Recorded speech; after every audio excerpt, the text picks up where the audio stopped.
is probably a tough loss to feel so close there in that final set. What are your just initial thoughts about the match? Yeah, I think she played really well. Of course, I have to give credit to her just for playing well and landing a lot of great shots. I think is ultimately the ultimate. She played really well.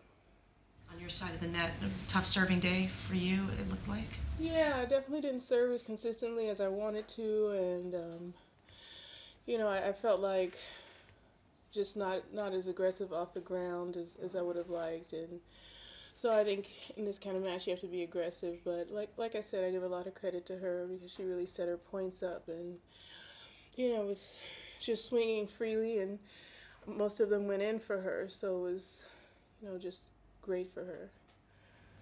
You obviously know her game well, Venus, but within games, does the power of her shot making still surprise?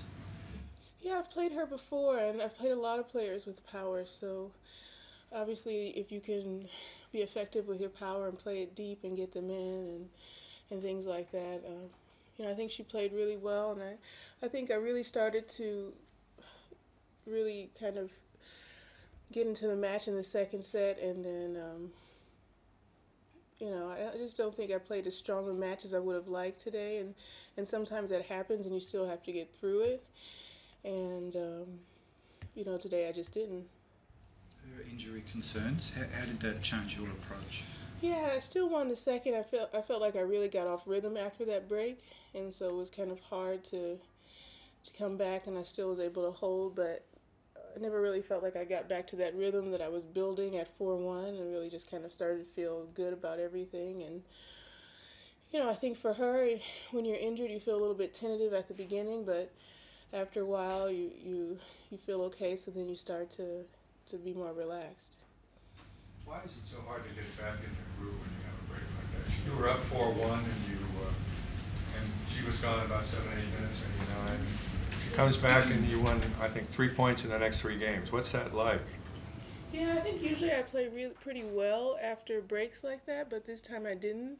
I think it just was a little cold out there as well, sometimes when it's cold, and I don't think I was playing that great anyway to that point. I just kind of started to get some momentum, and then I lost it a little bit. And so, there's a lot of reasons, I guess, but ultimately if you don't get it in, you don't win the point, then that's pretty much it. Does your mind wander in a break like that? I could see you were sort of like trying to keep your concentration, but you were looking at your fingernails, and what's it like to try to keep your hold on how you were doing?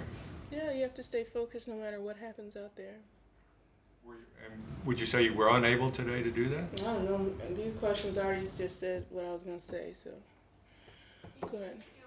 You're set to get up to about number 11 or 12 in the world. I mean, with everything that you've been through over the past 2 years, is that a position that you truly envisage getting back to?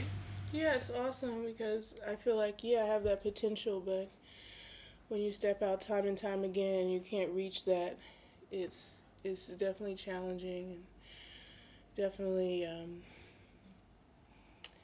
it definitely makes you feel some type of way. That's all I can say about that. But I think losses like this, even though they're not fun, they're good, because I'll learn a lot more from this than, let's say, if I didn't play as well and I won this match, then unfortunately you just don't win as much. And like I said, I had a lot of opportunities, but in the end she just played better.